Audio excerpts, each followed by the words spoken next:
The glass walls of the boardroom felt less like architecture and more like a slowly shrinking cage. 40 minutes stood between a multi-million euro merger and total collapse. Yet nepotism had just severed the company's only lifeline. As his plastic ID badge clattered against the mahogany table, the silence in the room became absolute. The mahogany conference table stretched across the room like a polished runway, leading straight into an abyss. For 6 months, Arthur had lived in the shadow of this table, orchestrating a merger that, on paper, looked like a marriage of titans, but in reality was a fragile glass sculpture, held together solely by his fingertips. The air in the executive suite was heavy, thick with the scent of overpriced espresso and the suffocating anxiety of a board that knew they were entirely out of their depth. Julian, the CEO's newly appointed son, leaned back in his leather chair. He was 26, wore a suit that cost more than Arthur's car, and possessed the specific brand of confidence found only in individuals who have never had to face the consequences of a bad decision. To Julian, business wasn't a game of chess. It was a stage, and he desperately wanted the spotlight. "Let's be realistic, Arthur," Julian said, his voice carrying that smooth, condescending rhythm that made the nerves in Arthur's jaw tighten. "You've done the heavy lifting, sure. The spreadsheets look pretty, but the Germans aren't looking for a data clerk today. They want vision. They want leadership. Legacy." He gestured vaguely to himself, a flash of platinum on his wrist, catching the harsh LED lighting. Arthur didn't blink. He stood at the edge of the room, his laptop still open, displaying a complex matrix of supply chain logistics that Herr Reinhardt, the notoriously meticulous German CEO, had specifically requested. "Julian, the Stuttgart delegation isn't coming for vision. They are coming for a viable integration plan. If we don't address their concerns regarding the Hamburg facility within the first 10 minutes, they will walk." "They won't walk," Julian scoffed, dismissively waving a manicured hand. "They need this footprint in the market as much as we do. My father built this company, and I am the one closing this deal today. We no longer need you. Your contract has a generous severance clause. Use it." The board members sat like statues, their eyes glued to their tablets, suddenly fascinated by standard corporate disclaimers. No one defended Arthur. No one looked up. The CEO himself, a man whose legacy was rapidly being dismantled by his own DNA, stared out the floor-to-ceiling windows, watching the gray clouds roll over the city skyline. The silence in the room was a living thing, heavy and complicit. Arthur looked at Julian, seeing right through the expensive veneer into the hollow insecurity underneath. For 3 years, Arthur had been the engine of this firm, working 80-hour weeks, learning the nuances of German corporate law, and understanding exactly what made Herr Reinhardt tick. He knew the man's fears, his expectations, and the precise tone of voice required to assure him that their partnership was secure. Without a word, Arthur reached up to his lapel. The click of his plastic ID badge detaching from his suit jacket sounded like a gunshot in the muted room. He placed the badge flat on the mahogany surface, right in front of Julian.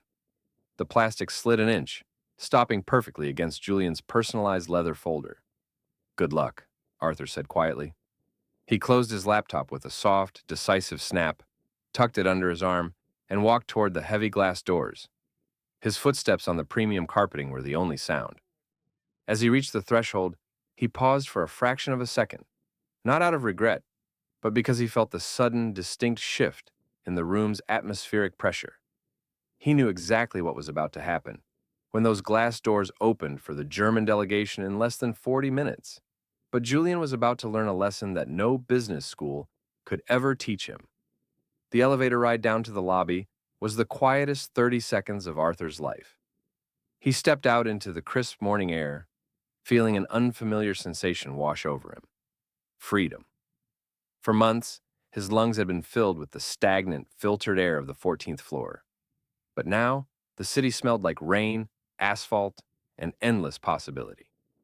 He walked across the street to a small, unassuming cafe, ordered a black coffee, and took a seat by the window. He had a front-row ticket to a disaster he no longer had to stop. Back up in the glass cage, the panic was a slow-growing poison. The moment the heavy glass doors clicked shut behind Arthur, Julian's triumphant grin began to lose its luster. He looked down at Arthur's abandoned badge, its lanyard coiled like a dead snake on the mahogany table. Right, Julian muttered, straightening his tie and looking around the table for approval. Now that the dead weight is gone, let's review the opening remarks. The board members looked at each other, the illusion of corporate solidarity fracturing. Marcus, the CFO, cleared his throat, his fingers tapping anxiously on his tablet. Julian, Arthur had the encryption keys for the localized financial projections. The Germans specifically requested the real-time EBITDA adjustments for the Hamburg facility. We have the hard copies, Marcus, Julian said, his voice rising just a fraction of an octave. We don't need the live software. We just show them the slides. The slides that Arthur built, Marcus countered under his breath. Exactly 25 minutes later, the double doors of the reception area swung open. Herr Reinhardt did not walk into a room. He commanded it. He was a tall man with iron gray hair, eyes that looked like they could cut through sheet metal, and a posture that screamed military precision. Behind him marched a silent phalanx of 4 advisors, all carrying identical leather briefcases. Julian stepped forward, his hand extended, offering his best multi-million-dollar smile. Herr Reinhardt, welcome. It's an honor to finally have you in our main suite.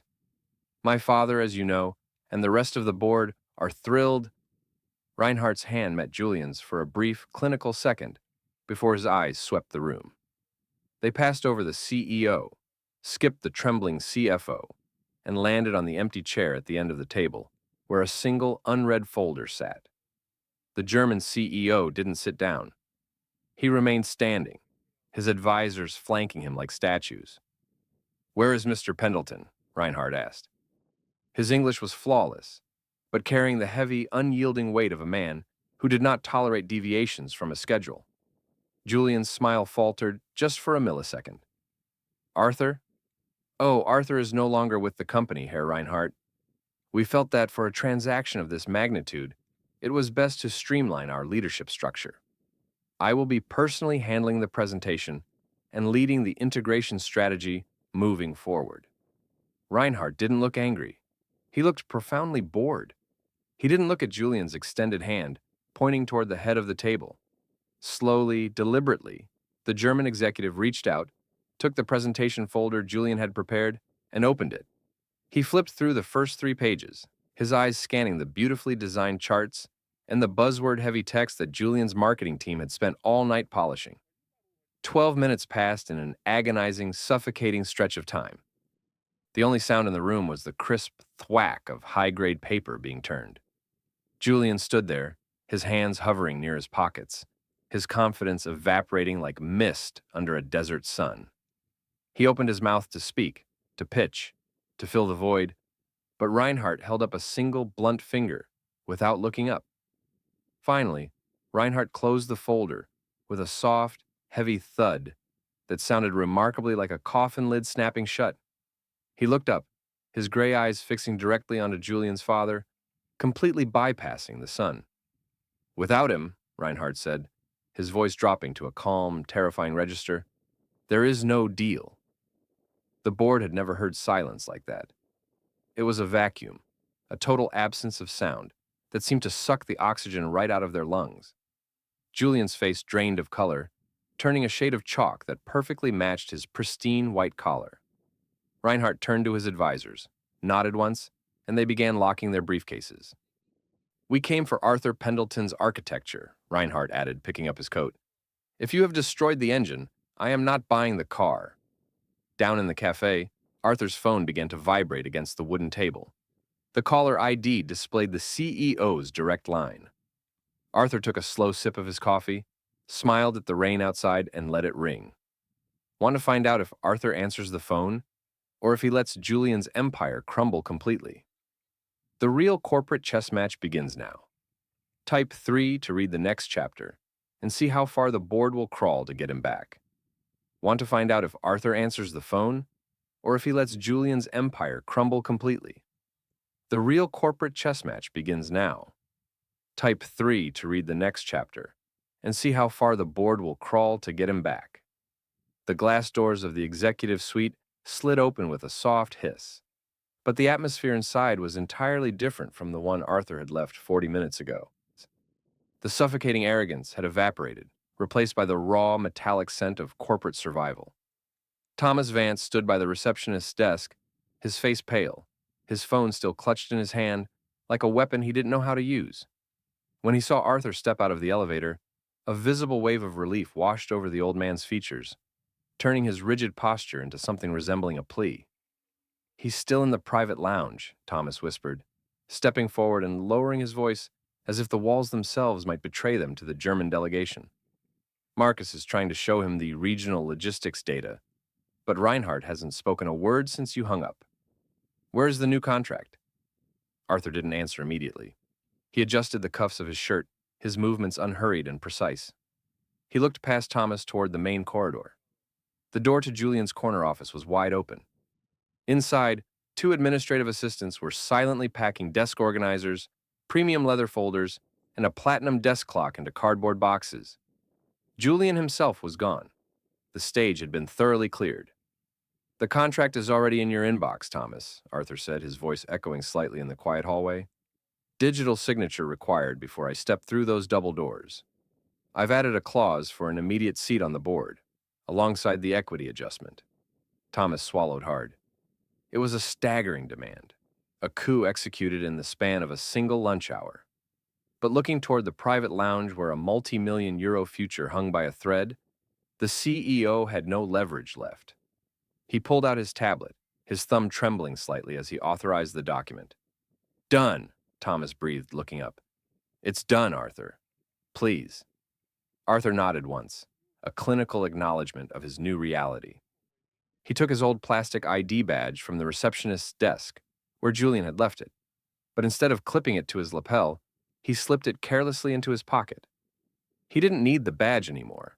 His name was now etched into the company's foundation. He walked down the long corridor toward the private lounge, his leather shoes striking the floor with a rhythmic, steady cadence.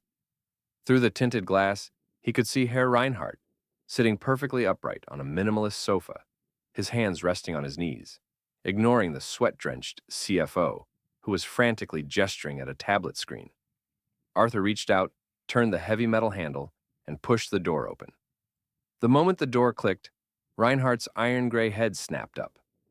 The German CEO looked at Arthur, then down at his watch, and for the first time all day, a thin, razor-sharp smile appeared on his face. Herr Reinhardt stood up, his towering frame immediately casting a shadow over the panicked CFO. With a single sharp nod of his head, Marcus was dismissed. The older man practically scrambled out of the room, clutching his tablet like a shield, leaving Arthur alone with the German delegation. The silence in the private lounge was different now. It wasn't the suffocating quiet of a trap closing. It was the heavy, expectant silence of a courtroom, waiting for the decisive piece of evidence.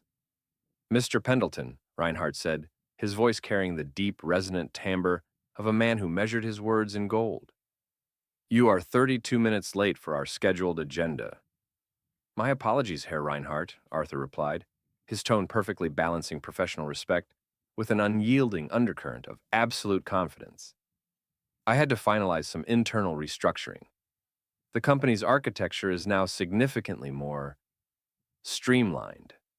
Reinhardt's sharp gray eyes locked onto Arthur's, scanning for any sign of hesitation. Finding none, the German executive let out a short, dry laugh, a sound as rare as a warm winter day in Stuttgart. "An elegant way to describe cutting out the rot, Mr. Pendleton. I respect a man who knows his worth, but I respect a man who protects my investment even more." Without being asked, Arthur walked to the head of the small glass table, opened his laptop, and connected it to the wall monitor. The screen instantly flickered to life, bypassing the generic marketing slides Julian had prioritized. Instead, it displayed a cold, brilliant array of real-time supply chain optimizations, localized tax structures for the Hamburg facility, and a three-tiered risk mitigation strategy. "As we discussed in our preliminary correspondence," Arthur began, his voice taking on the smooth, mesmerizing rhythm of an expert in his element, "the integration of the Northern European hub requires a decentralized management protocol.